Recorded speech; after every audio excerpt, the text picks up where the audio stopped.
Oke, bismillahirrahmanirrahim. Assalamualaikum warahmatullahi wabarakatuh. Selamat pagi, salam sejahtera buat kita semuanya. Kebetulan kita masih dalam suasana Syawal. Kami segenap pengurus Yayasan Perguruan Pembangunan Bakan Batu yang mengelola SD, SMP, SMA, dan SMK mengucapkan selamat Hari Raya Idul Fitri 1441 Hijriah. Minal aidin wal faizin, mohon maaf lahir dan batin. Yang saya hormatin Bapak Kepala Sekolah SD beserta struktural dan jajarannya, Bapak Kepala Sekolah SMP, struktural dan jajarannya, Bapak Kepala Sekolah SMA, beserta struktural dan jajarannya, dan Bapak Kepala Sekolah SMK Pembangunan Bakan Batu, struktural dan jajarannya. Puji syukur kehadirat Allah Subhanahu wa Ta'ala, Tuhan Yang Maha Esa, karena sampai detik ini kita masih diberikan nikmat yang tiada tara, yaitu nikmat sehat. Alhamdulillah, sampai detik ini juga kita masih diberikan kesempatan, walaupun dalam bentuk menggunakan media, tapi mudah-mudahan kita selalu mendapat bimbingan dan karunia-Nya dalam mengemban tugas untuk melaksanakan, menanggung, dan memikul beban amanah kepercayaan yang telah diberikan ke kita atas titipan putra-putri dari masyarakat yang ada di Bakan Batu. Bapak Ibu yang saya hormati, di sini kita akan melaksanakan rapat koordinasi yang akan dilaksanakan secara online. Itu antara yayasan dengan struktural SD, SMP, SMA, dan SMK-nya. Yang insya Allah akan dilaksanakan tanggal 6 Juni 2020. Kita mulai jam 8.15. Jadi nanti H-1 sebelum tanggalnya, saya akan melakukan share lagi informasi aplikasi apa yang akan kita pakai. Saya sudah mencoba dengan menggunakan Google Meeting, saya sudah coba menggunakan webinar, saya juga sudah menggunakan Zoom. Nah, saya akan coba mungkin di tanggal 6 nanti akan menggunakan aplikasi LakSuite. Artinya apa? Banyak aplikasi yang beredar secara gratis kita manfaatkan. Apalagi menyongsong revolusi industri 4.0 ini, kita IT harus kita kedepankan sebagai sarana media untuk pembelajaran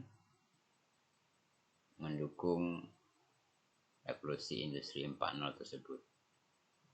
Adapun materi yang akan kita bahas nanti di tanggal 6 Juni tersebut, itu saya berikan gambaran. Itu ada 6 poin yang akan kita bicarakan. Tapi kenapa saya lakukan perekaman pagi ini sebelum waktu hanya, supaya pada saat nanti hari hanya kita tidak terlalu berlama-lama, sehingga Bapak Ibu dari sekarang ini dengan timnya sudah bisa melakukan koordinasi kira-kira capaian-capaian yang sudah dicapai atau rencana-rencana yang akan dilaksanakan itu ke depan bagaimana. Jadi dikoordinasikan. Khusus untuk poin-poin seperti poin 2 yaitu taktik strategi skenario pembelajaran itu Bapak ini butuh waktu untuk mendiskusikan dengan tim. Kira-kira skenario yang bagaimana yang akan kita buat ketika kondisi COVID 2019 ini belum reda. Nah, itu. Jadi ada 6 poin yang harus didiskusikan oleh Bapak Ibu dengan timnya.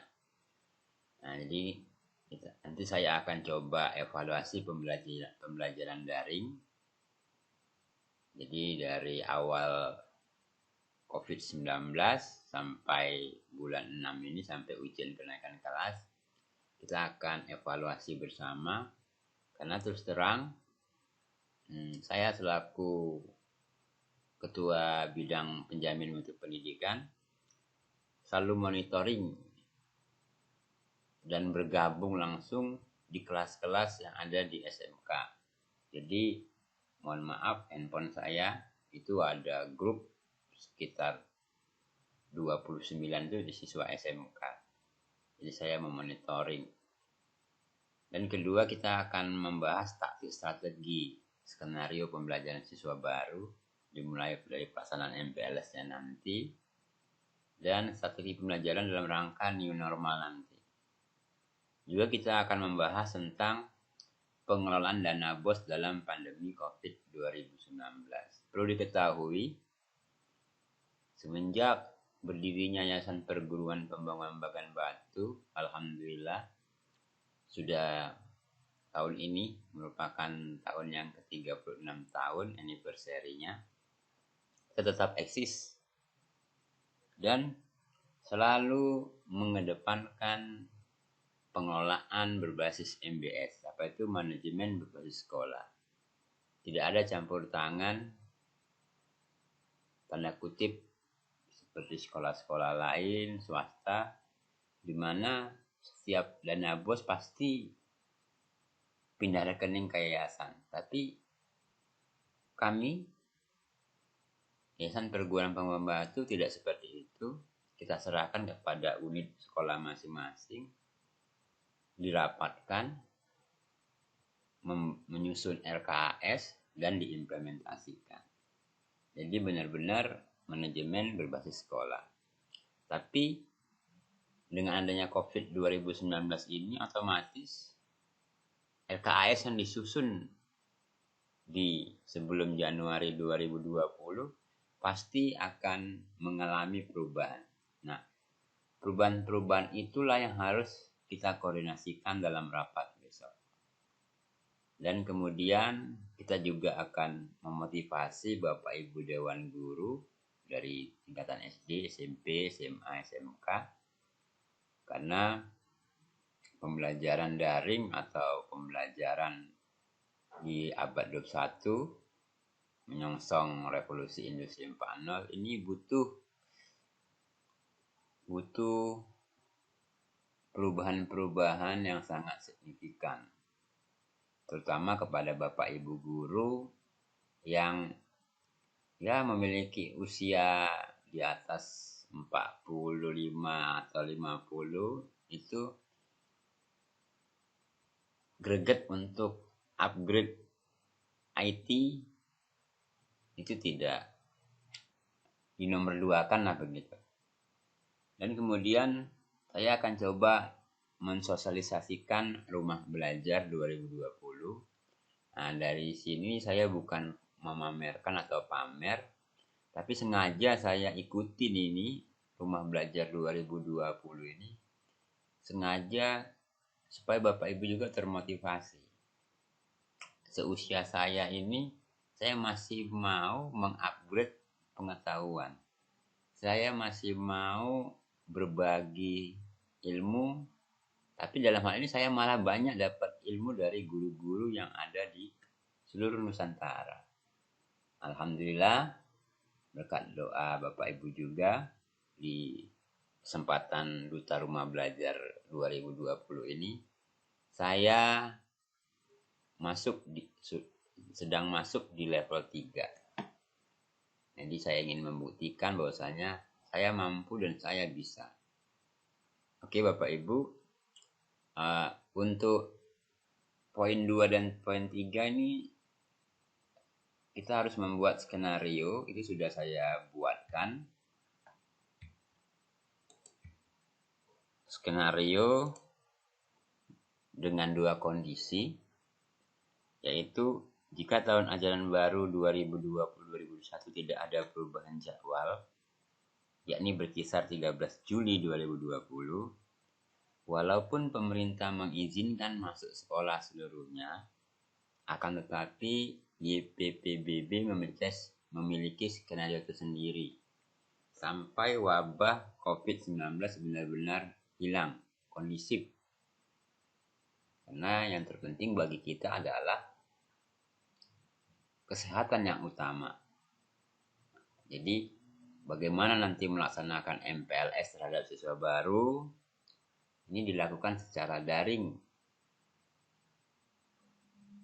atau tatap muka yang bobotnya 50%. Maka dari itu, kepada tim PPDB masing-masing unit dipastikan secepatnya untuk membentuk grup untuk siswa baru supaya kita dapat melacak keberadaan, supaya mempermudah untuk berkomunikasi.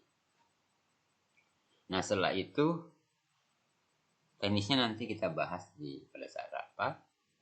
Kemudian ketika melaksanakan pembelajaran, ini 50% daring dan 50% tatap muka. Nah, bagaimana teknisnya? Apakah jadwal masuk diselang-seling untuk bertingkatnya sehingga sekolah tidak terlalu ramai dan padat? Jadi kemudian materi MPLS daring dipersiapkan dari sekarang. Kemudian materi yang disampaikan pada tatap muka adalah materi praktik atau materi inti dan sekaligus materi tentang pembelajaran daring. Jadi jangan lagi ketika nanti ada waktu tatap muka kita belajar terlalu bertele-tele, apalagi guru tidak masuk. Dimana selama wabah COVID-19 ini kita pembelajaran daring, ketika tatap muka guru masih saja yang tidak disiplin, tidak hadir, banyak alasan.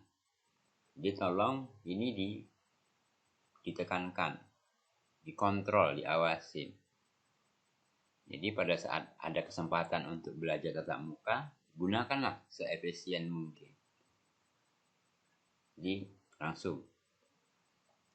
Kondisi kedua, jika tahun ajaran baru 2020-2021 diperpanjang, maka YPPBB mengikuti regulasi pemerintah.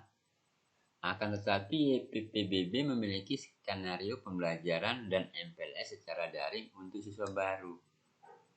Sehingga yang namanya kita swasta, SPP dari siswa itu cepat dapat dikumpulkan dan tidak mengganggu. Maklum ya, kita swasta, siapa mikirkan gaji guru? Kalau pemerintah yang memikirkan. Jadi tolong itu Bapak Ibu. Jadi dengan adanya persiapan seperti ini, maka kita bisa mengantisipasi. Artinya apa? Swasta kita harus punya strategi atau skenario ekstra lah. Jadi seperti itu. Nah, dari 2 kondisi di atas, maka apa yang harus dipersiapkan oleh masing-masing unit? Ini pertama, unit-unit mendata kembali dan memastikan seluruh siswa, orang tua telah memiliki nomor HP WA yang aktif.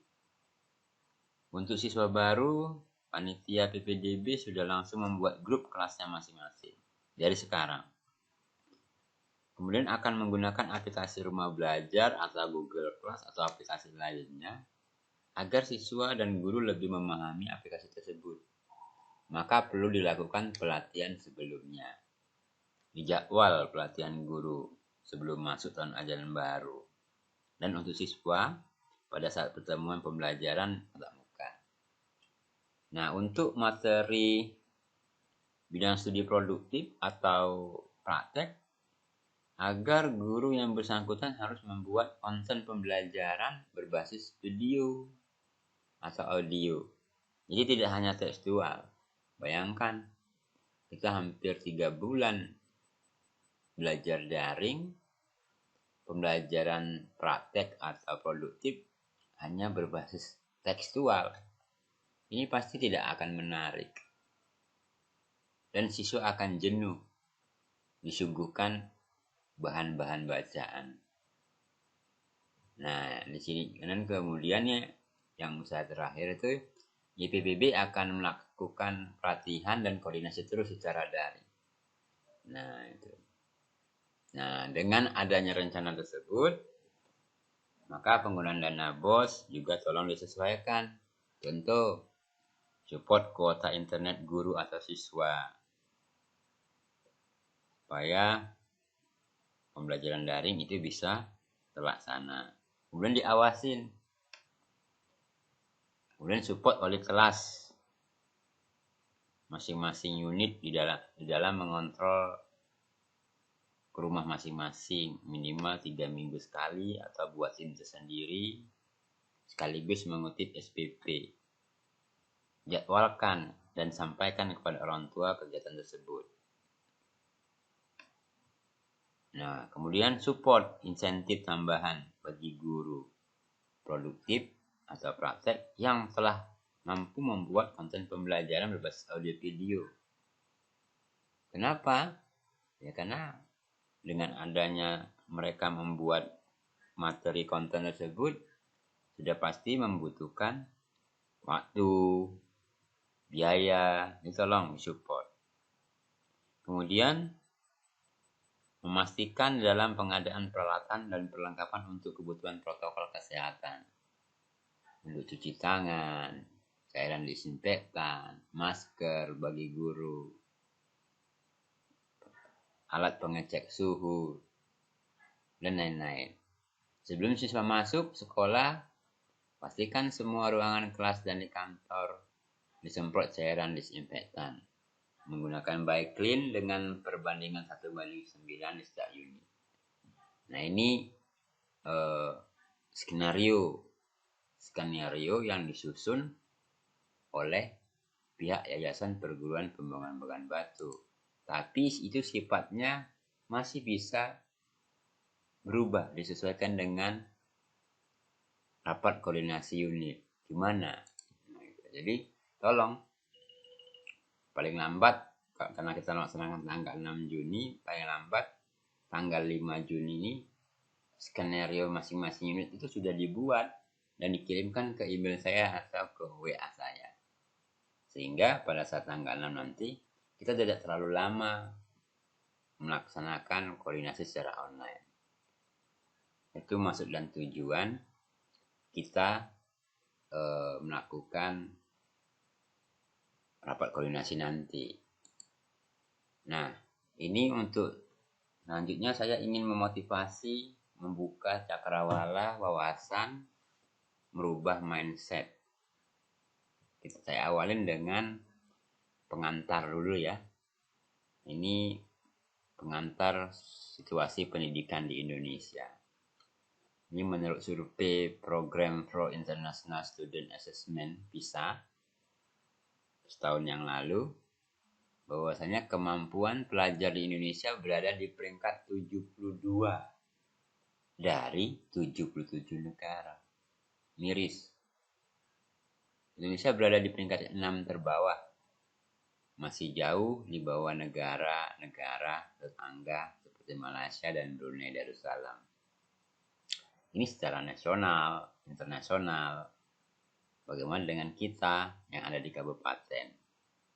Jangan cepat bangga, khususnya SMK merupakan SMK Pembangunan Bagan Batu merupakan SMK rujukan nasional. Memang ya, satu-satunya terbaik di kabupaten. Lengkap fasilitas. Sudah ada BNSP-nya, sudah ada dengan LSP-nya, dengan BKK-nya,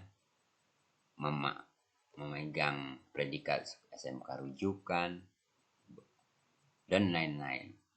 Nah, itu predikat-predikat tersebut dengan hanya sekedar simbol belaka. Jadi, jangan tetap bangga, tetap kita tingkatkan. Nah, ini saya ingatkan lagi untuk Bapak Ibu Guru. Ini ada 9 kompetensi yang harus dimiliki guru. Walaupun pada dasarnya menurut Undang-Undang Nomor 14 Tahun 2005 tentang guru itu ada 4 ya. Pedagogik, kepribadian, sosial, profesional. Tapi di era abad 21, di era revolusi industri 4.0, ini dari 4 ini dikembangkan jadi 9. Field competencies, research competencies, curriculum competencies, lifelong learning competencies, social cultural, emotional, communication, information and communication technology, and environmental competency. Ya sebenarnya sama saja, cuma ini tertuang dalam Undang-Undang Nomor 14 2005, ini penjabarannya. Jadi perlu dipahami. Nah, ini solusi untuk meningkatkan kompetensi guru. Tolong Bapak Ibu guru, yang tadi awal saya sudah sampaikan bahwasannya yayasan kita sudah berdiri 36 tahun yang lalu. Jadi ada guru-guru kita yang sudah sangat-sangat senior. Tapi mohon maaf, bukan maksud merendahkan, perlu di-upgrade, perlu dimotivasi bahwasannya guru-guru senior untuk abad 21 ini itu tidak akan berlaku, tidak akan terpakai jika guru-guru tersebut tidak peduli, tidak mau mengupgrade ilmu pengetahuan di bidang IT. Karena terus terang, saya memantau khususnya di SMK yang saya pantau, ada beberapa guru yang pembelajaran daring itu tidak tersampaikan. Tersampaikan hanya beberapa pertemuan, itu pun melalui guru lain. Tapi tidak apa-apa. Ya. Jadi kita harus mengupgrade, harus mentransformasi pendidikan profesi guru tersebut untuk menghasilkan generasi guru baru. Dan mendorong ratusan organisasi penggerak untuk mendampingi guru-guru di sekolah penggerak. Nah, ini maksudnya adalah contohnya ada guru-guru yang gaptek, guru-guru yang kurang menguasai ilmu pengetahuan di bidang IT. Nah, maka guru-guru yang sudah memahami, sudah mahir, ini harus membantu. Jadi dia disebut dengan guru penggerak. Apakah membantu bagaimana cara menggunakan aplikasi tersebut, atau guru penggerak tersebut membuat sistem aplikasi. Nah, di sini nanti terus terang kami ketika ada guru di SD, SMP, SMA, SMK punya kreasi, berinovasi membuat aplikasi, kami dari pihak yayasan siap untuk memberikan tunjangan-tunjangan tambahan. Belum lagi sistem pembelajaran di abad 21 ini mengacu pada basis STEM, Science, Teknik, Engineering, Matematik. Ini kolaborasi antara satu guru dengan guru lain.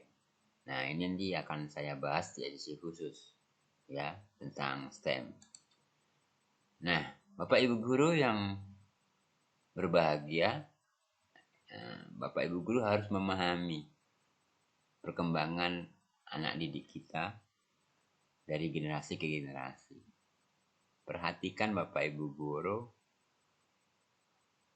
siswa yang atau seseorang yang lahir di era tahun 94 sampai sekarang itu masuk di generasi Z. Sebelumnya generasi milenial. Nah, dibandingkan generasi sebelumnya, generasi Z memiliki beberapa keunggulan, diantaranya adalah multitask. Generasi Z juga cenderung lebih kritis dibandingkan generasi sebelumnya. Nah, jadi ini perbandingan dari GI, Silent Generation, Baby Boomers, Generation X, generasi milenial, dan sekarang adalah generasi Z. Ini perkembangan generasi-generasi. Siapa generasi Z tersebut? Nah, ini yang termasuk dalam generasi Z ya tadi, siswa-siswa kita sekarang ini yang akan mendapat bonus demografi pada tahun 2030 nanti. Siapa itu? Ini orang yang menguasai teknologi. Orang yang mampu berkomunikasi dan memiliki sifat kritis. Orang yang multitasking. Multitasking itu dapat mengerjakan beberapa pekerjaan dalam satu waktu. Orang yang menerima keberagaman. Orang yang selalu berinovatif. Orang yang berpikir secara instan. Dan inilah generasi Z. Jadi bagaimana siswa-siswa kita masuk di generasi Z, tapi masih ada guru-guru kita masih menganut, memahami, atau masih terbuai pada posisi generasi X. Ya akan tertinggal. Tapi di sini dalam konteks hal ini, saya bukan menganggap remeh, tidak menghargai Bapak Ibu guru yang sudah lebih dari 15 tahun, 20 tahun mengabdi di sekolah di Yayasan Perguruan Pengembangan Batu. Tapi inilah kenyataannya. Intinya apa? Bagi Bapak Ibu guru yang tidak mau upgrade pengetahuan di bidang IT, ya mohon maaf, tidak akan terpakai nanti. Ya contohnya ini. Gimana kita ingin melakukan inovasi dalam pembelajaran supaya siswa itu senang, tertarik. Sementara metode pembelajaran kita di kelas model zaman dulu. Catat buku sampai habis. Catat di papan tulis. Itu sudah nggak sesuai lagi dengan zaman. Sudah harus menguasai teknologi. Nah ini. Jadi ya maaf Bapak Ibu ya. Mari kita upgrade pengetahuan.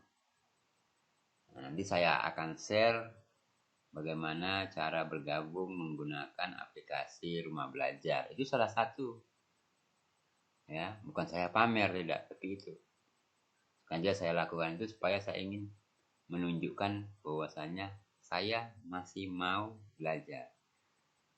Jangan merasa aman di zonanya. Nah, itu yang bahaya. Nah, inilah keterampilan yang dibutuhkan di era industri 4.0.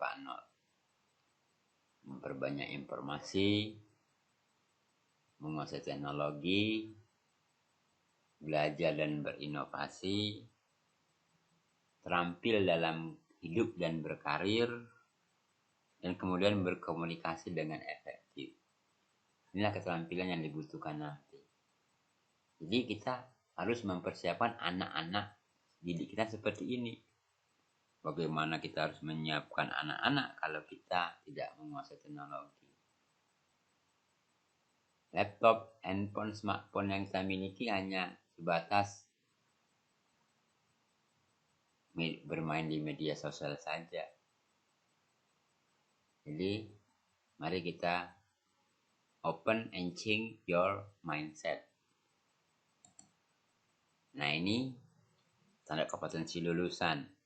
Ini saya resum dari Permendikbud 34 2018. Ada 9 area kompetensi lulusan.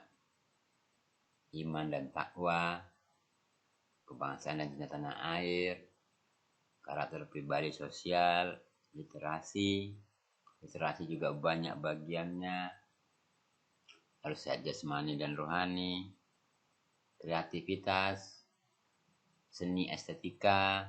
Nah, ini khusus SMK ada di 8 ini tambahan, itu kemampuan teknis dan kewirausahaan. Jadi kewirausahaan ini SMK sekarang punya kaki 2. Kalau dulu bagaimana menyiapkan tenaga menengah profesional untuk bekerja, dengan adanya revolusi industri 4.0, semua serba mesin, semakin sempit lapangan pekerjaan, mau tidak mau pasang kaki kedua, yaitu bagaimana berwirausaha. Makanya di kurikulum K13 revisi, pembelajaran kewirausahaan itu sangat signifikan perubahannya. Sangat signifikan perubahannya. 7 jam di kelas 11, 8 jam di kelas 12. Bahkan untuk SMK yang 4 tahun, kewirausahaan itu sampai 10 jam. Jadi harus kita perhatikan ini Bapak Ibu. Nah, kemudian inilah urgensi pendidikan karakter. Ini sangat dasar, sangat mendasar. Dengan tujuan bagaimana memperkuat karakter mulia dan unggul. Jadi pintar itu nomor sekian dulu, nomor berikutnya. Yang penting harus memiliki karakter. Supaya siswa-siswa yang kita didik memiliki karakter yang baik, akan menjadi pemimpin yang baik pula. Jadi inilah urgensinya. Ya, jadi urgensinya tadi membentuk budi pekerti, nilai, normal, moral, wataknya. Nah, masalah pinternya nanti nomor berikutnya akan menyusul. Jadi sama seperti kalau kita lihat di dunia lapangan pekerjaan, ini tadi yang dicari tadi orang jujur, punya moral, watak yang baik. Nah, baru kemudian keilmuannya, kompetensinya. Nah, karakternya ini.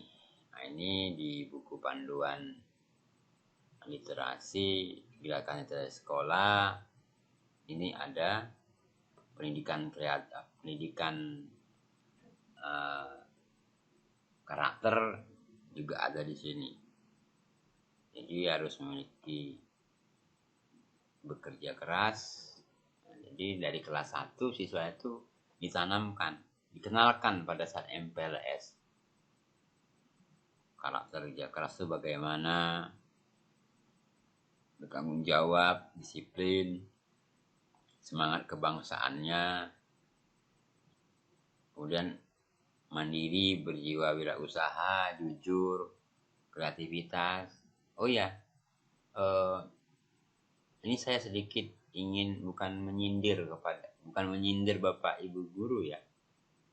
Di atas kita tadi sudah membahas tentang 4 kompetensi guru.